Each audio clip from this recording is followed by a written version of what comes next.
is good medicine, isn't it, young lady? And you probably still catch him on this, huh?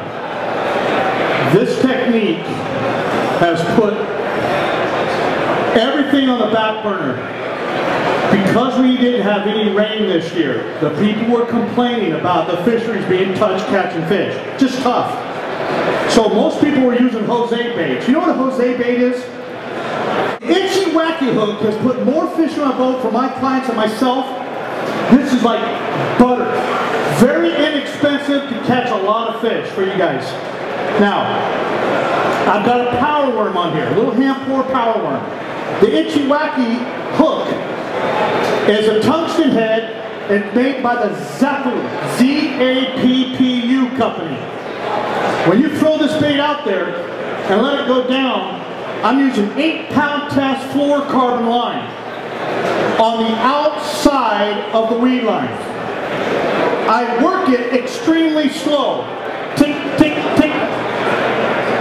The key is, if I can teach you one thing today, this is what you have to learn. You have to learn this. I show this in all my seminars. It's the reverse what you taught. I want you to watch this worm in the water. Watch me work it. This is a worm on crack. Worms don't look like this under the water, guys. This, if you wore a T on your hat and you didn't, I'm just saying. I'm just saying. You don't want to move that worm as much as like you see on TV. That's TV fishing. You want to sit there and work that worm. How many times, you've seen this more times than not, guy throw it out there, turns around and does one of these. All you men have done this. And right about that time you get a bite. Happens every time. And then when you get a bite, you look like a deer in the headlights. You seen that look? When you get a bite, you're like one of those like, you got a stare. You're like, dude, I just got bit. Yeah, dude, I got bit. Look. It's the most amazing thing. You get a bite. And when you get that bite, and you're like, what's going to happen? Let me explain to you real quick. For you new anglers on bass fishing, I'm going to give you the lesson of how a bass bites. Real simple. When they suck it in, that's bite number one. It goes, that's him inhaling it like a Slurpee cup. That's bite number one. Bite number two is the two crusher plates on the inside of the throat. It crushes the bait. That's bite number two. It happens real quick. It goes, crush. He's tasting it. Now, if you sit there with your buddies and go, dude, look, I got a bite. If you're sitting there, oh, look. I know you guys do that all the time, huh? Dude, I just got a bite. Seriously, yeah, look. Let me explain bite number three. That's bite number three. Bite number one. Bite number two, crush. Bite number three.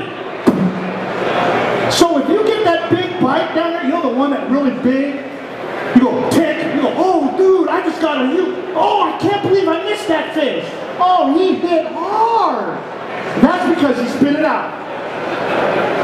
You just were sitting there. You know, you're like, you know. When you get a bite, set the hook. Okay. When you get a bite, you're supposed to what? I can't hear you. When you get a bite, you're supposed to... Oh, you guys stink. They were a lot louder than you guys were. When you guys get a bite, you're supposed to do what? Set the hook! That's what I'm talking about. You set the hook. Emerald Nuts. I'm going to give you guys a Nuts Award. Hey, I didn't say something. Hey. Family show. Now, since we've got that down, we're going to throw it out there. You're going to let it hit the bottom. If I can teach you one thing, I'm going to teach you this. Do not lift up to work the worm. Keep it in the same spot by getting the slack up and then just tick the worm. Drop the rod and then bring it back to the original spot. And what that'll do, it'll shake the worm. It won't lift the worm. You want to keep it in the strike zone. If you're a big fat fish, a real big fat fish, big fat fish, you're not going to move a lot. Will you? Will you? You're not going to move a lot. You're going to go and go, hey, I don't want to run after that bait. But if you leave it in the strike zone, they're going to come and eat it. I can't tell you how many times I've watched a guy sitting on the dock. You walk back in after the whole day, he's got the biggest fish. Because why? He went and got a peanut butter and jelly sandwich, came back and his rod was bent over. Because he wasn't moving it. He's the guy that catches the big one on the dock.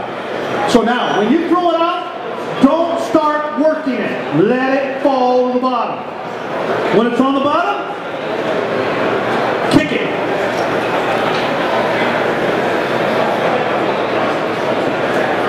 Let it sit, let it sit, let it sit, let it sit. Kick, kick. When he takes it, tick, tick, put the steel to him. Set that hook. Using the lighter rod, I got a Veritas rod here. Use that lighter rod. That rod will light up.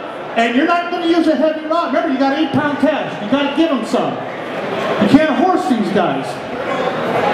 Put it right there where you want it. Let it sit on the bottom. And then work that bait. Drop the rod and bring it back up to the original spot. Drop the rod, bring it up to the original spot. What that does, it rocks the bait. If you lift the bait, watch what happens when I lift the bait. See? But if I drop it and lift it, it comes back up to the original spot. And that's the key. Do not work the bait too fast. If you work the bait too fast, you ain't going to catch them. You're going to catch these guys this big. Now, I'll tell you what, you can catch some good fish doing this. Can't you, Cappy? Cappy and I went out and we caught a lot of real good ones that day.